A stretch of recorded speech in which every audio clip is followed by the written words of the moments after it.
So we've explored the endless surface and the grid of suns above us. Now we are diving straight into the dark. Because this infinite plane isn't a thin board, it's a multi-layered crust, thousands of miles deep. Mainstream science locks us into the textbook lie that digging down just leads to a compressed solid core, but they are hiding a massive contradiction. When scientists send sonar waves deep into the Earth, the waves suddenly change speed at a boundary called the Conrad line. And textbooks claim this is where solid granite turns into heavy basalt rock. But when the Soviets actually drilled the Kola super deep borehole, the deepest hole in human history, they found absolutely no basalt. Instead, the drill hit completely broken rock, filled with boiling mud and exploding hydrogen gas. The deeper they went, the more the solid rock gave way to fluid chaos. The raw physics of an infinite mass dictates that the interior of our world isn't solid, it's structured like a massive honeycomb network, riddled with continental cavern voids. And as we descend, the laws of fluid dynamics reveal that the deep underworld is wide awake. So imagine tunneling down toward the exact median center of this infinite crust. As you descend, a violent physics anomaly takes over.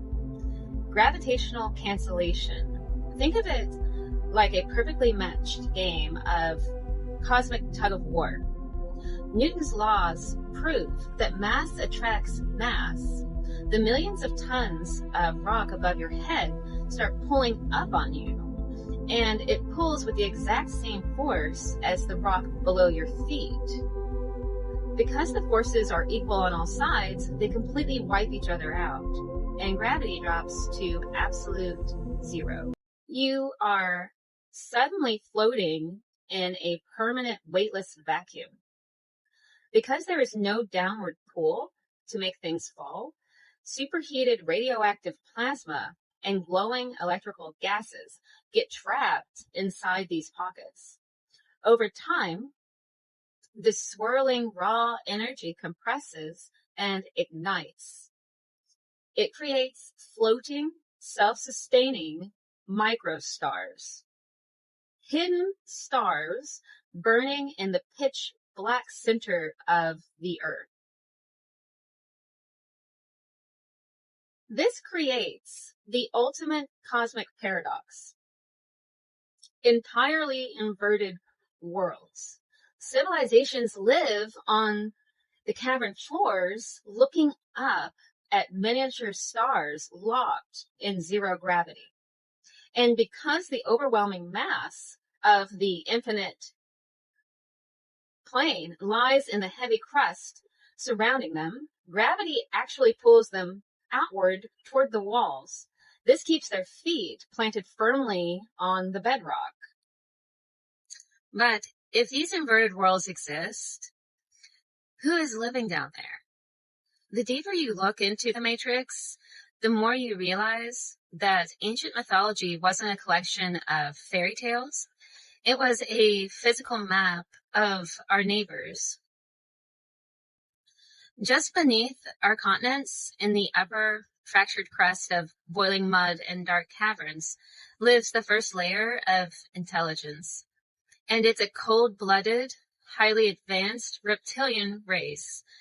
And they don't use human eyes. They navigate using infrared vision. And we've seen them before. In modern times, whistleblowers whispered about deep underground infrastructure, but ancient history goes much deeper. Ancient Hindu texts openly describe the Nagas, a highly intelligent race of serpent beings who live in a massive underworld kingdom called Patala, filled with beautiful underground palaces and hidden technologies. But if you descend past their caverns, down into the gravitational dead zone, where the floating microstars burn, you find a completely different civilization. This is the realm of the Agarthans.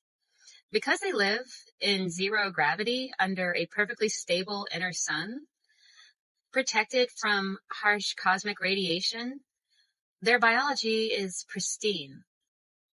They are tall, glowing human-like race with telepathic abilities.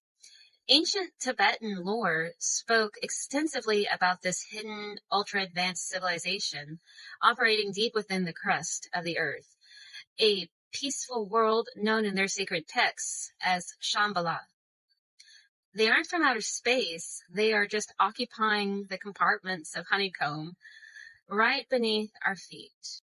As you look even deeper past these cavern floors toward the absolute lowest underworld layers, the laws of matter change entirely. The intense pressure and massive electromagnetic fields mean matter can no longer exist as a solid, and everything begins transitioning into a highly charged, conscious plasma network.